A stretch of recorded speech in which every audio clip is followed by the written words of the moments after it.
students, this is CA Namrata Karwa and I'm going to teach you audit in the most simplest way ever. अभी simplest way ever इसलिए बोल रही हूँ क्योंकि मैं clear करती हूँ आपके सारे कॉन्सेप्ट्स जिससे कि आप सिर्फ पास नहीं एग्जामिनेशन भी स्कोर कर सकते हो। एंड हम लोग पढ़ने वाले हैं the most coolest summarise notes ever. ठीक है, अब मैं कूलेस्ट क्यों बोल रही हूँ ये आपको आगे पता चलेगा। ठीक है, तो बिना टाइम वेस्ट करे हम लोग पढ़ते हैं chapter 2 which is audit strategy, audit planning and audit programme. Okay, and ये चैप्टर बहुत ही ज्यादा इम्पोर्टेंट है क्योंकि ये चैप्टर का वेटेज है 8 से 12% which means this is actually really very important. ठीक है, तो यहाँ पे हम लोग कवर करने वाले हैं आज का topic which is SA 300 auditors responsibility to plan and audit of financial statements. ठीक है, ऑफ कोर्स ना, ऑडिट प्लान करने की जिम्मेदारी किसकी होती है भाई? ऑडिटर की ही होती है। ठीक है, लेकिन अब ये किसमें मेंशन किया हुआ है? SA 300 में। याद रखो, auditors responsibility to plan and audit of financial statements किसमें मेंशन किया हुआ है? SA 300 में। ठीक है, अब पता करते हैं कि ये भाई SA 300 लाया क्यों है। What is the objective of SA 300? ठीक है, to ensure the audit is planned effectively so that it is performed in a timely, efficient and quality manner. See, language का फर्क है। ठीक है, लेकिन ये कॉन्सेप्ट एक्चुअली बहुत ही ज्यादा इजी टू रिमेम्बर है। से हम कोई भी चीज को प्लान क्यों करते हैं, एक चीज समझो, हम कोई भी चीज को प्लान क्यों करते हैं? क्योंकि हमारा जो टाइम है वो बचना चाहिए, हमारा जो काम है वो इफेक्टिवली होना चाहिए। ठीक है, एक क्वालिटी जो हमको चाहिए हमारे काम में वो चीज हमें मिलनी चाहिए, इसीलिए हम प्लान करते हैं ना। तो वही सेम चीज तो ऑडिटर भी कर रहा है ना यार। क्या क्यों कर रहा है? Auditors responsibility to plan and audit of financial statements क्यों करता है भाई ऑडिटर? प्लान ऑडिट को to ensure that the audit is planned effectively so that it is performed in a timely, efficient and quality manner. Simple. ठीक है, अब यही लिखा हुआ है नीचे कि why is planning and audit important? क्यों प्लानिंग इंपॉर्टेंट है?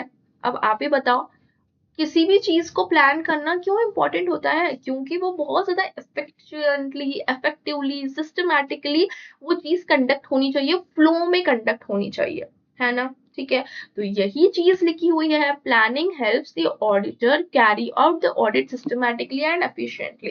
ठीक है, आप इसलिए मत पढ़ो कि यहाँ पे ये कुछ सेंटेंसेस दिए हुए हैं एंड हमको उसी तरीके से पढ़ना है। थोड़ा सा दिमाग लगाओ। ठीक है, सिर्फ ऑडिट के कॉन्टेक्स्ट में मत जाओ, एक जनरल थिंकिंग करो कि कोई भी चीज की प्लानिंग क्यों नेसेसरी होती है। आप बिना पढ़े आपके मुंह पे ये जवाब रहेगा कि भाई हमें प्लान क्यों करता है। ठीक है, क्योंकि मुझे बहुत, मेरा काम थोड़ा सा आउटपुट जो है वो एकदम परफेक्ट चाहिए, इफेक्टिव चाहिए, टाइमली चाहिए, सिस्टमैटिक चाहिए, है ना। तो वही कॉन्टेक्स्ट यहाँ पे लेके आओ। ठीक है, वही उठा के यहाँ पे पढ़ो कि भाई ऑडिट भी इसीलिए जरूरी है प्लान करना। ठीक है, फिर उसके बाद में है यहाँ पे बहुत ही ज्यादा सिंपल टॉपिक्स, लेकिन स्टूडेंट्स को ये पॉइंट्स याद रखने में बहुत डिफिकल्टी होती है। लेकिन आज के लेक्चर के बाद ये चीज नहीं होगी क्योंकि मैं आपको दूंगी एक जबरदस्त सा एग्जाम्पल जिसको आप रिलेट करके आपके सारे पॉइंट्स को बहुत ही आराम से कवर कर सकते हो।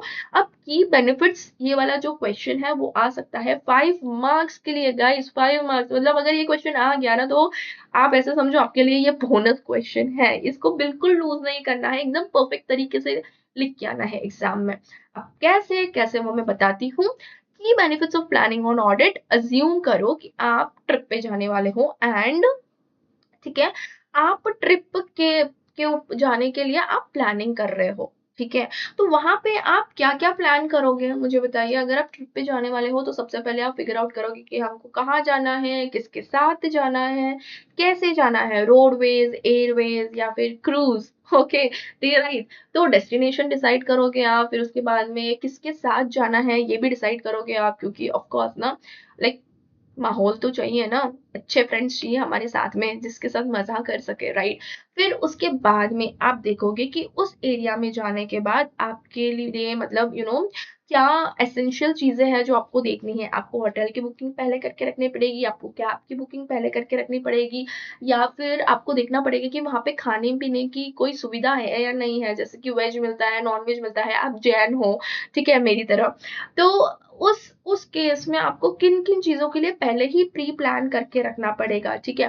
फिर उसके बाद में क्या सारी प्लानिंग आपको अकेले को करनी पड़ेगी, या फिर ऐसा कोई हो सकता है कि आपका जो ग्रुप है उसमें से कोई एक फाइनेंस के रिलेटेड बहुत सॉलिड काम करता है, बार्गेन बहुत अच्छा करता है, इसको होटल बुकिंग का काम दे देता है। एक कोई है जो बहुत ज्यादा फूडी है, ठीक है, तो वो फूड जो है फूड ब्लॉगर्स को देखेगा एंड डिसाइड करेगा कि हमें कहाँ कहाँ जाके क्या बेस्ट फूड ट्राई करना है। इसी तरीके से आप काम भी डिवाइड कर लोगे, ठीक है। एंड आप चूज करोगे कि कौन सा पर्सन किसके लिए सबसे बेस्ट फिट है, ठीक है। अब ये एक मैंने आपके लिए बैकग्राउंड बना दिया है। अब एक इस बैकग्राउंड के साथ हम लोग benefits of planning of audit पढ़ने वाले हैं guys, and it's going to be super super duper simple. सबसे पहले, focuses auditors attention on important areas। Exactly audit में भी तो वही करना है ना, हमें important areas को चेक करना है। Sales, purchases, revenue, assets, liabilities, current liabilities, debtors, creditors, what, ठीक है। बैंक्स में जाओगे तो वहां पे एनपीएस को चेक करोगे, इंश्योरेंस का ऑडिट करोगे तो वहां पे और कोई चीज चेक करोगे, ठीक है। अगर इंडिविजुअल लाइक जैसे बिजनेस का ऑडिट कर रहे हो तो वहां पे सेल्स एंड परचेसेस बहुत ज्यादा इंपॉर्टेंट हो जाते हैं, ठीक है, प्रॉफिट हो रहा है, लॉस हो रहा है। तो इसी तरीके से ऑडिट प्लान करने का बेनिफिट क्या होता है, it decide the nature, timing and extent of audit procedures. हाँ, तो it focuses audit attention to important areas. अब हमारे एग्जाम्पल में यह कहाँ पे रिलेट होएगा कि कैसे जाना है ट्रिप पे, किसके साथ जाना है, ये इंपॉर्टेंट एरिया हो गया, ठीक है। फिर helps in early identification and resolution of potential problems guys. Potential problems of course ना, अगर कोई चीज को हम लोग प्लान करेंगे तो हमें आगे जाके जो प्रॉब्लम होने वाली है उसके बारे में पहले से ही थोड़ा बहुत आइडिया आ जाएगा, जैसे कि वहां पे फूड अवेलेबल है या नहीं है, वहां पे कैब्स अवेलेबल है या नहीं है, ठीक है। उसी तरीके से ऑडिट में भी पता चल जाएगा कि भाई इंटरनल कंट्रोल कितना तगड़ा है, या फिर मुझे एक्सटर्नल कंफर्मेशन लेना पड़ेगा क्या, इनकी कैश की हैंडलिंग कौन करता है, ठीक है, वहां पे प्रॉब्लम है क्या, या फिर इनका एम्प्लॉयमेंट टर्नओवर रेशियो इतना ज्यादा क्यों है, इनका वर्क कल्चर अच्छा नहीं है क्या। तो यहाँ पे पहले ही पता चल जाएगा ऑडिट प्लान करते वक्त ये सारी चीजों को देख के कि हमें ज्यादा से ज्यादा फोकस कहाँ करना है, पोटेंशियल प्रॉब्लम्स कहाँ पे आ सकती है, इन्वेंट्री को लेके आ सकती है क्या, तो वो पहले ही आइडेंटिफाई हो जाएगा और रेजोल्व हो जाएगा, ठीक है। फिर ensures smooth organisation and management of audit task. भाई हमारे दोस्तों में झगड़ा नहीं होना चाहिए पूरे ट्रिप में, ठीक है। तो उसी तरीके से ऑडिट करते वक्त भी कोई ज्यादा ताम झाम नहीं बढ़ना चाहिए, जो हमारे इंटर्न्स हैं बोले वाले उनको ज्यादा काम नहीं लगना चाहिए। तो इसी तरीके से it ensures smooth organisation and management of audit task, ठीक है। फिर aids in choosing the right team with suitable skills and assign work properly. Guys of course ना, प्लानिंग करते तो हमको पहले ही पता चल जाता है ना, जैसे मैंने बोला एक बार्गेनिंग में अच्छा है, एक फाइनेंस लाइक एक फूडी है, तो उस तरीके से आप टीम वर्क अलॉट करोगे। तो उसी तरह यहाँ पे भी इट हेल्प्स, एड्स यानी कि क्या, it helps in choosing the right team with suitable skills and assigning work properly, right. कोई इनवॉइस लाइक किसी का कैलकुलेशन बहुत अच्छा है टीम मेंबर में, तो वहां पे उसको वर्क अलॉट कर देंगे, ठीक है। कोई बहुत फास्ट देखता है, bank statement, debit credit, accounting entries बहुत अच्छी है, तो उसको वो वर्क अलॉट कर देंगे। तो suitable skills and assigning work properly, ठीक है। अब next, facilitates proper direction, supervision and review of audit teams work, right. Facilitates proper direction, supervision and review of audit team, मतलब कि जो ऑडिट टीम का जो काम है वो एक प्रॉपर डायरेक्शन में हो रहा है क्या, प्रॉपर सुपरविजन में हो रहा है क्या ना, उसका रिव्यू होता रहेगा ना, ऑडिट प्लान अगर बना हुआ रहेगा तो। हम सब लोग क्या पढ़ रहे हैं, ट्रिप की प्लानिंग नहीं कर रहे हैं हम लोग, key benefits of planning and audit दिख रहे हैं, ठीक है। फिर उसके बाद में सबसे लास्ट है, support the coordination with other experts if needed. अब जैसे कि हमारे एग्जाम्पल में हम लोग क्या उठा सकते हैं कि प्लानिंग करने में, ट्रिप को प्लान करने में बहुत ज़्यादा प्रॉब्लम हो रहा है, तो हम किसी ट्रैवल एजेंट जो एक्सपर्ट बैठा है ऑलरेडी, उससे हम लोग देख ले क्या कि अभी करंटली वहाँ पे कितनी भीड़ हो रही है। अभी रिसेंटली हुआ था ना, मनाली लोग गए थे वीकेंड पे एंड 12 घंटा ट्रैफिक में अटक गए, ठीक है। तो यहाँ पे ऐसे सिचुएशन में हो जाता है ना कि भाई हम लोग अगर किसी ट्रैवल एजेंट से बात करके जाते तो हो सकता है हम लोग 12 घंटा प्रॉब्लम हमारी सॉल्व हो जाती। तो उसी तरीके से यहाँ पे कहीं पे कोई एक्सटर्नल कन्फर्मेशन लेने की ज़रूरत है क्या? किसी डेटोर या क्रेडिटर से बात करने की ज़रूरत है क्या? बैंक का कन्फर्मेशन लेने की ज़रूरत है क्या? वो बाहर के जो एक्सपर्ट्स बैठे हैं, जैसे कि लीगल एक्सपर्ट्स जो बैठे हैं, लीगल ऑब्लिगेशंस है क्या इन पे? उन एक्सपर्ट का ओपिनियन लेना ज़रूरी है क्या? तो ये सारी चीज़ें आएगी, उसके साथ कोऑर्डिनेशन करेगा इफ नीडेड, है ना? ये सारे हमारे हो गए हैं बेनिफिट्स ऑफ ऑडिट प्लान। तो अब इसको रट्टा नहीं मारना है, हमने आज इसको जिस तरीके से याद किया हुआ है, आप जल्दी से फटाफट आपके बुक में भी नोट करके ले लीजिए फटाफट, अभी मेरे साथ रिवाइज करिए। क्या है बेनिफिट? पहले तो सबसे पहले ऐसे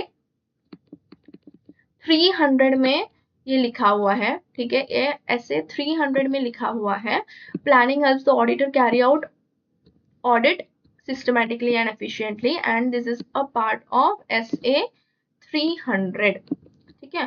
फिर उसके बाद में पॉइंट्स क्या क्या यहाँ पे मेंशन किए हुए हैं। It focuses audit attention on important areas, it helps in early identification and resolution of potential problems, then it ensures smooth organisation management of audit task, then it aids in choosing the right team with suitable skills and assigning work properly, then it facilitates proper direction, supervision and review of audit teamwork, and then lastly it supports the coordination with other experts if needed। Super simple ना, ठीक है। अब क्या आपको इसी तरीके से simple तरीके से पूरे चैप्टर को लर्न करना है गाइस? तो मेरे पास आपके लिए है दी कूलेस्ट समराइज नोट्स, जैसे कि मैंने बोला था, क्योंकि मैंने पूरे चैप्टर 2 को बना दिया है, कंसोलिडेट कर दिया है सिर्फ 13 पेजेस में। एंड सबसे खास बात आपके लिए ये है यहाँ पे कि कोई भी पॉइंट स्किप नहीं है जो आईसीएआई ने मेंशन किया हुआ है, सारे के सारे पॉइंट्स इंक्लूडेड है with appropriate examples and easy language, जिससे कि आपको रट्टा मारने की जरूरत नहीं होगी। कुछ पैराग्राफ वे में है, कुछ check like points table format में भी है। ऐसा बनाया हुआ है नोट्स कि आपको पढ़ने में बहुत बहुत ज्यादा इजी होने वाला है, ठीक है। तो अगर आप ये समरी नोट से पढ़ोगे तो आपका एग्जामिनेशन पक्का है। अभी आपको नोट्स मिलेगी मेरे ऐप पे which is called peak prep. हम एग्जाम का प्रिपरेशन कर रहे हैं एकदम पीक लेवल पे, so that's why its peak prep. And वहां पे जाके आप ये समराइज नोट्स को चेकआउट कर सकते हो एंड आपके ऑडिट को बहुत ज्यादा स्ट्रॉन्ग बना सकते हो। आपके एग्जाम के लास्ट डे में आपको क्या पढ़ना है, कैसे पढ़ना है, ये कंफ्यूजन से भी बच सकते हो एंड आप आपके एग्जाम में अपना बेस्ट परफॉर्म दे सकते हो। Okay, so go very fast and quickly check out this or summarized notes. Thank you and stay tuned for the next conceptual clarity.